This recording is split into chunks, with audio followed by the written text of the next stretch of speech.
السلام علیکم ناظرین، ہم آپ کو خوش آمدید کہتے ہیں اپنے یوٹیوب چینل قصے کہانیوں میں۔ جی تو ناظرین، ہم آج آپ کے ساتھ جو انفارمیشن شیئر کرنے والے ہیں وہ انفارمیشن ہے شیاطین کے بہروپ کی، کہ وہ کس طرح اور کن کن شکلوں میں انسان کو گمراہ کرنے کے لیے آتے ہیں۔ کبھی شیاطین انسان کے پاس آتے ہیں تو وہ وسوسہ اندازی کے ڈھنگ میں نہیں بلکہ کسی انسان کی شکل میں نظر آتے ہیں۔ کبھی وہ صرف آواز سنائی دیتی ہے، جسم دکھائی نہیں دیتا۔ کبھی عجیب و غریب روپ ہوتا ہے۔ شیاطین لوگوں کے پاس آ کر کبھی یہ کہتے ہیں کہ وہ جن ہیں، کبھی جھوٹ بولتے ہیں اور کہتے ہیں کہ وہ فرشتے ہیں، کبھی اپنے آپ کو غیب دان بتاتے ہیں، کبھی یہ دعویٰ کرتے ہیں کہ ان کا تعلق روحوں کی دنیا سے ہے۔ بہرحال شیاطین کچھ لوگوں سے ہم کلام ہوتے ہیں اور ان سے ان کی براہ راست گفتگو ہوتی ہے، یا انسانوں ہی میں سے کسی شخص کی زبان سے شیطان بات کرتے ہیں۔ کبھی شیطان بڑے بڑے کام کرتے ہیں، انسان کو اٹھا کر ہوا میں لے اڑتے ہیں، اس کو ایک جگہ سے دوسری جگہ پہنچا دیتے ہیں۔ کبھی وہ ان سے کوئی چیز طلب کرتے ہیں تو اس کے سامنے حاضر کر دیتے ہیں، لیکن شیطان اس قسم کے کام انہیں گمراہ لوگوں کے لیے کرتے ہیں جو اللہ تعالیٰ کے منکر اور بدعمل لوگ ہوتے ہیں۔ ایسے لوگ ظاہر میں دیندار اور متقی نظر آتے ہیں، مگر حقیقت میں حد درجہ فاسق اور گمراہ ہوتے ہیں۔ ایک شخص جس کا نام حلاج تھا، جو کہ بہت خوبصورت تھا، اس کے پاس کچھ شیاطین تھے جو اس کی خدمت بجا لاتے تھے۔ ایک مرتبہ کا واقعہ ہے، حلاج اور اس کے ساتھ کچھ ساتھی ایک پہاڑی پر پہنچے۔ اس کے ساتھیوں نے اس سے مٹھائی مانگی اور حلاج قریب ہی کسی جگہ پر گیا اور وہاں سے مٹھائی کی ایک پلیٹ لے آیا۔ بعد میں تحقیق کی گئی تو پتہ چلا کہ یہ مٹھائی کسی دکان سے چرائی گئی تھی، جس کو اس علاقے کا شیطان اٹھا کر لایا تھا۔ ایک شخص جو دمشق میں رہتا تھا، اس کو شیطان ایک پہاڑ سے اٹھا کر دمشق کے کسی مضافاتی بستی میں لے جاتا اور وہ ہوا کے دوش میں اڑتا اور روشندان سے گھر کے اندر آ جاتا، اور گھر میں بیٹھے ہوئے سب لوگ اس منظر کو دیکھتے رہتے۔ پھر وہ رات کو باب الصغیر، جو کہ دمشق کے 6 دروازوں میں سے ایک دروازہ ہے، اس کے پاس آتا اور وہاں سے وہ اس کو ساتھ لیتا اور اندر آ جاتے۔ وہ شخص نہایت ہی بد کردار شخص تھا۔ ایک دوسرا شخص جو کہ ایک بستی میں رہتا تھا، وہ بھی ہوا میں پرواز کر کے پہاڑ کی چوٹی پر جاتا اور تمام لوگ اس کو دیکھتے رہتے۔ شیطان اس کو اٹھا کر لے جاتا اور پھر واپس چھوڑ جاتا۔ لوگ اس منظر کو دیکھ کر بہت حیران ہوتے تھے، لیکن یہ سارے عمل شیطان کے عمل تھے، انسان کی اس میں کوئی طاقت نہیں تھی۔ یہ لوگ زیادہ تر بہت شر پسند لوگ ہوتے ہیں۔ ایک شخص جو شیاطین کو اپنے قبضے میں کیے ہوئے تھا، لوگ اندھیری رات میں اس کے لیے خیمہ نصب کرتے، تقرب کے طور پر روٹیاں بناتے۔ وہ اللہ تعالیٰ کا ذکر نہیں کرتا، اور وہاں نہ کوئی ایسا شخص ہوتا ہے جو اللہ تعالیٰ کا ذکر کرنا جانتا ہو، نہ کوئی ایسی کتاب ہوتی ہے جس میں اللہ تعالیٰ کا ذکر ہو۔ پھر وہ فقیر ہوا میں اڑتا ہے، لوگ اس کو دیکھتے ہیں، شیطان کے ساتھ اس کی گفتگو کو سنتے ہیں۔ کوئی ہنسے یا روٹی چرائے تو اس کو کسی چیز سے مار پڑتی ہے، مارنے والا نظر نہیں آتا۔ پھر لوگ جو باتیں پوچھتے ہیں، شیطان بتاتا ہے اور ان سے کہتا ہے کہ وہ اس کے لیے گائے، گھوڑے یا کسی جانور کی نیاز کریں، اور جانور کو بسم اللہ کہہ کر ذبح کرنے کی بجائے اس کا گلا گھونٹ دیں۔ ایسا کرنے پر ان کی حاجت روائی کی جائے گی۔ ایک اللہ کے ولی کے پاس ایک جادوگر، جو کہ لوگوں کی نظر میں بہت مقرب اور نیک شخص بنا ہوا تھا، اس بزرگ کے پاس آیا، جو کہ اپنا واقعہ بیان کرتا ہے۔ وہ کہتا ہے کہ وہ عورتوں کے ساتھ بدکاری اور بچوں کے ساتھ بدفعلی کیا کرتا تھا۔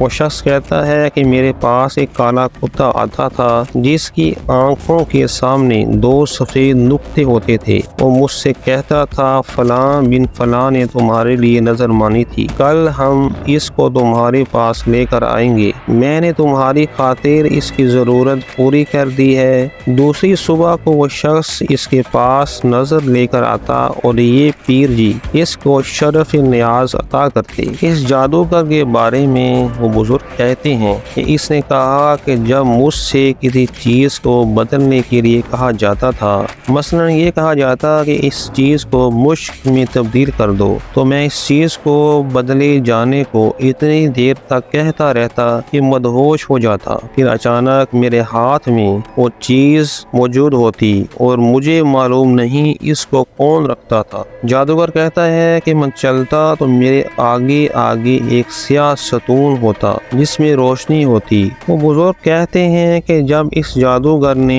جو کہ لوگوں کی نظروں میں بہت معتبر تھا اور لوگ اسے پیر مانتے تھے، توبہ کر لی اور نماز روزے کا پابند ہو گیا اور حرام چیزوں سے بچنے لگا، تو کالا کتا غائب ہو گیا اور کسی چیز کو بدل دینے کی کیفیت بھی بند ہو گئی۔ اب وہ کسی چیز کو نہ مشک میں تبدیل کرتا اور نہ کسی چیز کو کسی اور چیز میں تبدیل کر، وہ جو کام جنات سے کرایا کرتا تھا اب اس کی طاقت اس میں سے ختم ہو گئی، کیونکہ وہ راہ راست کو اختیار کر چکا تھا اور جنات اس سے دور ہو چکے تھے۔ اسی طرح کے ایک اور شخص کے بارے میں بیان کیا جاتا ہے کہ اس کے پاس کچھ شیطان تھے جن کو وہ بعض لوگوں پر سوار کر دیتا تھا۔ آصف زدہ شخص کے گھر والے اس پیر کے پاس آتے اور اس سے شفا کی درخواست کرتے۔ پیر اپنے ماتحت شیطانوں سے کہتا، وہ اس شخص کو چھوڑ دیتے۔ آصف زدہ شخص کے گھر والے اس پیر کو خوب رقم دیتے۔ بعض اوقات جنات اس پیر کے پاس لوگوں کا غلہ اور رقم چرا کر لے آتے۔ ایک مرتبہ کسی کے گھر میں سے انجیر چوری ہو گئی۔ پیر نے جنوں سے انجیر کی فرمائش کی، انہوں نے انجیر حاضر کر دی۔ گھر والوں نے جب اس برتن کو دیکھا تو اس میں انجیر موجود نہیں۔ ایک اور شخص کے بارے میں بتایا جاتا ہے کہ اس کا عملی مشغلہ تھا۔ کچھ شیطان اس کو گمراہ کرنے کے لیے آئے اور کہا کہ ہم نے تم سے نماز معاف کر دی، تم جو چاہو کرو، تمہارے لیے ہم حاصل کر دیں گے جو چیز تم مانگو گے۔ چنانچہ وہ اس کے لیے مٹھائی یا پھل لے آتے۔ آخر کار وہ شخص کسی عالمی دین کی خدمت میں حاضر ہوا، اس کے سامنے توبہ کی اور مٹھائی والوں کی مٹھائیاں جو اس نے کھائی تھی ان کو رقم ادا کی۔ ایک بزرگ شیطان کے گمراہ کرنے کے بعض طریقوں کو بیان کرتے ہوئے فرماتے ہیں، جن لوگوں سے نباتات بات کرتے ہیں میں ان کو خوب جانتا ہوں، ان سے حقیقت میں وہ شیطان بات کرتا ہے جو نباتات میں موجود ہوتا ہے۔ میں ان لوگوں کو بھی جانتا ہوں جن سے درخت اور پتھر ہم کلام ہوتے ہیں اور کہتے ہیں تم کو مبارک ہو اے اللہ کے ولی، اور جب وہ آیت الکرسی پڑھتے ہیں تو یہ چیز ختم ہو جاتی ہے۔ میں اس کو بھی جانتا ہوں جو پرندوں کے شکار ہو جاتا ہے تو وہ اس سے کلام کرتے اور کہتے ہیں کہ مجھے شکار کرو تاکہ میں غریبوں کی خوراک بن جاؤں۔ یہ بات کرنے والا دراصل شیطان ہے جو پرندوں کے جسموں میں ہوتا ہے، جیسا کہ شیطان انسان کے بدن میں داخل ہو کر لوگوں سے بات کرتا ہے۔ کچھ لوگ بند گھر میں ہوتے ہیں لیکن دروازہ کھلے بغیر وہ اپنے آپ کو باہر دیکھتے ہیں، اسی طرح کچھ لوگ باہر ہوتے ہیں لیکن دروازہ کھلے بغیر وہ خود کو دیکھتے ہیں کہ گھر میں موجود ہیں۔ ان کو اصل میں جنات تیزی کے ساتھ گھر کے اندر کر دیتے ہیں یا گھر سے باہر نکال دیتے ہیں۔ کبھی انسان کے پاس سے روشنی گزرتی ہے یا کبھی کوئی شخص اس کی ملاقات کے لیے آتا ہے۔ یہ سب شیطانوں کی طرف سے ہوتا ہے۔ شیطان انسان کے دوست احباب کی شکل میں آتے ہیں۔ بار بار آیت الکرسی پڑھنے سے یہ تمام چیزیں جاتی رہتی ہیں۔ علامہ ابن تیمیہ رحمۃ اللہ علیہ فرماتے ہیں، میں ایک شخص سے بھی واقف ہوں جس سے کوئی بات کرتا ہے اور کہتا ہے میں اللہ تعالیٰ کا حکم ہوں اور اس کو یقین دلا لاتا اور کہتا ہے کہ تم وہی مہدی ہو جس کی نبی کریم صلی اللہ علیہ وآلہ وسلم نے بشارت دی تھی۔ اس کے لیے کرامتیں بھی ظاہر کرتا ہے، مثلا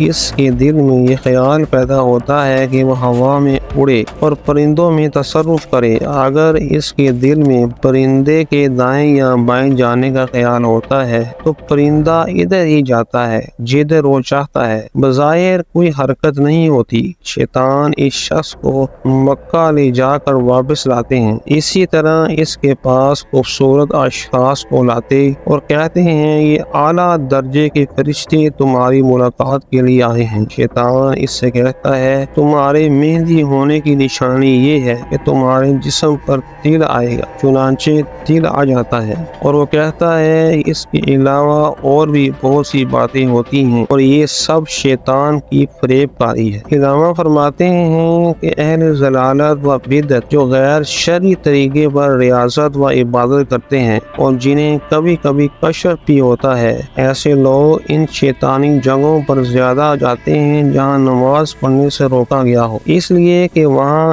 ان پر شیطان نازل ہوتے ہیں اور کچھ راز کی باتیں بتاتے ہیں، جیسا کہ وہ کہانوں کو بتاتے اور بتوں میں داخل ہو کر بت پرستوں سے بات کرتے تھے۔ شیاطین ان لوگوں کی بعض کاموں میں مدد بھی کرتے ہیں، جس طرح جادوگر اور بت پرست، سورج پرست، چاند پرست اور ستارہ پرست قومیں شیطان کی عبادت کرتے، تو شیطان ان کی مدد اور مشکل کشائی کرتا ہے۔ یہ قومیں شیطان کو ستاروں کی روحانیت کہتی ہیں۔ جی تو ناظرین، ایسے اشخاص جو اپنے آپ کو بظاہر بہت دیندار اور پرہیزگار کہتے ہیں اور ایسے عملوں میں وہ پائے جاتے ہیں جو شریعت کے منافی ہیں، اور ایسے کام جو انسان کے بس میں نہیں وہ کرتے ہیں، اور جو کفر کے کام ہیں جن سے اللہ تعالیٰ نے منع کیا ہے، ایسے کاموں میں مبتلا ہوتے ہیں، تو ایسے لوگوں سے ہمیں بچنا چاہیے اور شریعت کی پابندی کرنی چاہیے اور اللہ تعالیٰ کے احکامات پر عمل کرنا چاہیے